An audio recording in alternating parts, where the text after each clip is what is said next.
What's exciting to you about this Gigaton Challenge?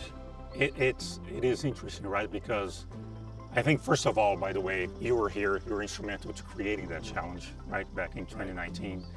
I believe back in the day, you can confirm if I'm wrong, but I believe back in the day, we didn't have this all roadmap, No, not right? at all. So it was a challenge. It was something that we didn't quite know how to get there. The company knew it would make a difference to the environment, to our customers. So it is grounded on what customers need and value. It has a positive impact on the environment. It was far from something that we're certain that we could do. Correct. Now, it is interesting because it's very simple, right, in terms of articulating, explaining what it is, but at the same time, it brings all different elements together because it brings the technology, right? We need to figure out how to make our product more efficient.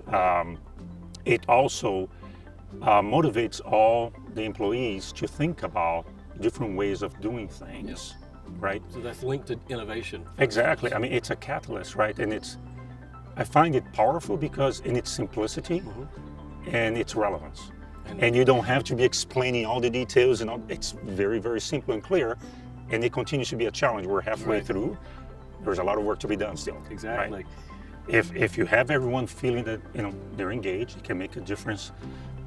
If we have the Gigaton Challenge and other challenges that we have that give everybody focus and purpose, and that challenge then is grounded on customer needs and the environmental impact and sustainability.